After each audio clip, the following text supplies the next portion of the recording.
Hi guys, it's Zuga and welcome back to another video, and today I bring you my review for A Flicker in the Dark by Stacy Willingham. I have this book on NetGalley, so thank you NetGalley and the publisher for giving me this book in exchange for a honest review. So here it is. This is a mystery thriller. I think it was on my anticipated releases of this year beginning, and I've seen a review from Dora, which is a Portuguese booktuber, that I really trust on thrillers, and she said it's very warm, but I have it on NetGalley, so I was like, let's go. I need to read it. I need to improve my status, so let's go. Flicker in the Dark is about Chloe Davis. When she was 12, 6 girls went missing in a town in Louisiana, and her father was accused of that murder, and he's in jail for life. 20 years later, Chloe is a psychologist. She's dealing with her own demons, with her own inner problems, with all that trauma that she lived, and she's helping young teens with suicidal problems and all of that. So she's dealing with people who need help in psychology way, until one of the girls she has is the second girl missing, and the first one being very similar to the way the girls in 20 years ago disappear. So she thinks something has happened again, but my father is in jail. Who it is? He's a copycat. So she starts in this own investigation of the truth about what happened in that summer, what's happening now. She's also have a fiance that she's gonna marry, but it's very soon. So she starts having doubts about everything, about everyone, and she gets connection with this New York Times reporter who wants to be a reporter about the 20 years of those murders. He wants to talk to her, but then he starts trying to help her with the investigation, and things go from there. I thought the book was okay. The book is not bad. I think it's a very big thriller from the characters. I think it's very interesting from where it goes. I really like the concept of the copycats and all of that. So for me, the concepts were very well done and very interesting to know. I think it's a kind of slow burn book. Not a lot of action. You have to continue listening a little bit to, going further in the story. But yeah, I think overall it's not a bad book. I have some problems towards the end because everything is leaning to one direction, and then you get the twist, and we're like, okay, I don't know if that makes total sense.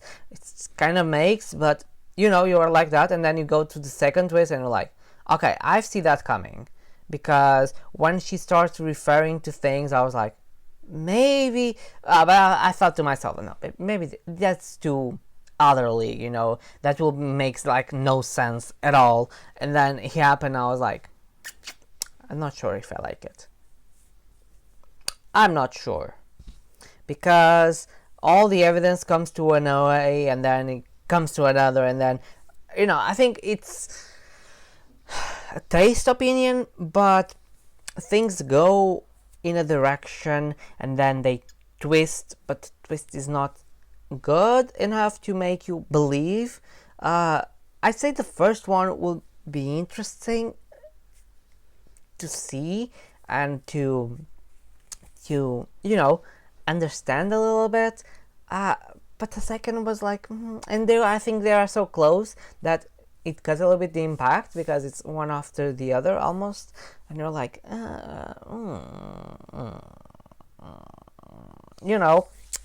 it really bugs me, and it really bugs me all the story a little bit.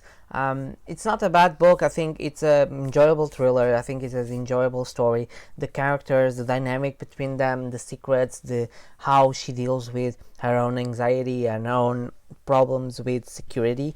But at the same time, I think it's not for someone who doesn't read a lot of thrillers, maybe like, oh, I wasn't seeing that coming. For me, it was more a space of I'm not seeing that coming. It's like, it's not giving me enough. Everything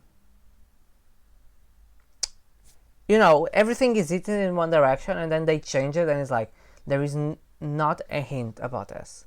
There is not a moment of this, and then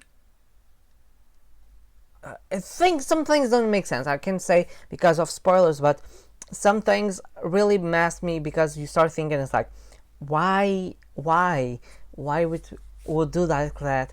And but yeah, I think it's not a bad book overall. It's not a bad story. I think it's very interesting. But I think it needed a little bit more sense in some ways to make the twists work, or change a little bit the twist. I think the way the story was going was good, and for me it would make more sense than what we ended up having on this story. So yeah, but that's the kind of taste. So if you like it, give it a try. The audiobook, I think it's on scribd or something. So try to find it, but it's good. It's not bad. It's not a book that drags a lot. So in the beginning, it's always a setup, and in audiobook it may tend to take a little bit longer, but it's a very good setup.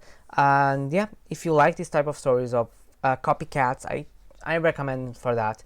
And yeah, this is my review for Flicker in the Dark. I hope you guys enjoy it. Thank you again to the publisher and NetGalley for the review for the book and Change for the review. I will link affiliate links below if you want to buy this book. I also have my Amazon wishlist if you want to send me something. And yeah, I'm planning to do some live streams for my birthday. I don't know if this review comes before, but I think so. And yeah, I hope you see you guys there. I hope you feel like my content. Leave a like, comment, subscribe. Come go. I'm trying to post at least once a week, but let's see how that goes, because with the BG, it takes more time, but I'll try to come back slowly. And yeah, I see you guys in my next video. Okay, bye.